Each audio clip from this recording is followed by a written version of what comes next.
It's the end of day 39, and it's been one of the most difficult days on the whole trip. A catalogue of, well, let me start by saying it was a beautiful start to the day. A cracking dawn. First four hours went absolutely beautifully, but then things went downhill after that. I'll maybe let Tony explain what happened. So we were coming along the highway. The follow vehicle was fairly close to you, almost alongside you. I was about 5 meters off. I was in the hard shoulder. Yeah, on the hard shoulder. The other vehicle had its hazard lights on, and the car just drove straight into the back of the motorhome. I guess just not really understanding, not really looking what they were doing, and yeah, rear end shunted the motorhome. Quite a big shock. A lot of damage. Totaled the motorhome, totaled the car.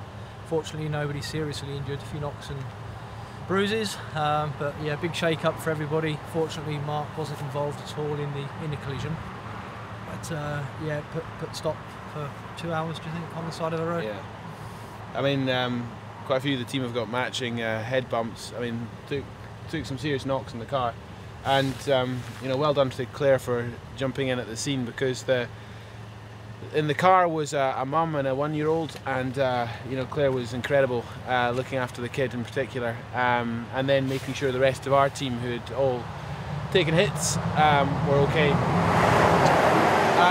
But it really makes me sort of pause and think, because okay, it was getting busier as we approached Melbourne, but it was a quiet section of highway. It was completely, the visibility was fantastic. We had our hazards on. The police had passed us just a few minutes earlier, and we're happy with what we were doing. We were fine. If I'd been in the road rather than the hard shoulder, you know, game over.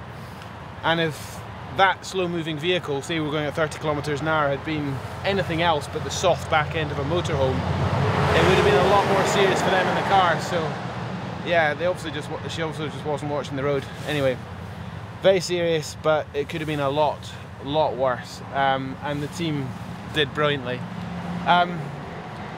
So Fleur and Rye have been dropped off. Tim and Rye.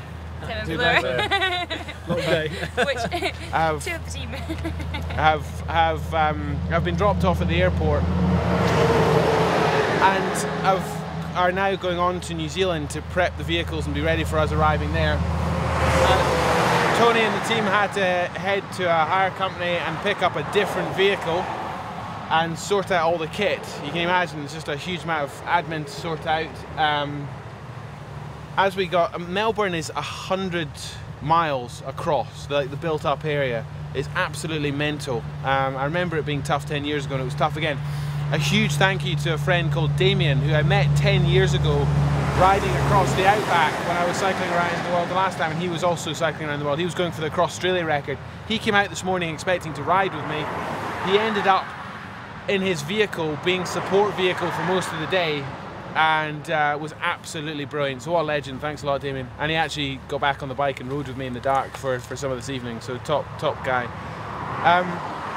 I've now turned north, and as soon as I did that, I'm clattering into a headwind, and unfortunately that's the forecast for tomorrow as well. So slow going, really slow going, big rolling climbs out of Melbourne. So the sum total of today is I've lost a ton of time. Lost about 50 miles today, so probably lost all the advantage that I've built up for the whole of Australia, but it's fine, because it could have been a lot worse. That was a pretty serious incident this morning, and yeah, chapeau to the team, because they were absolutely brilliant, not just on the scene, but then sorting everything out afterwards. So thanks, guys.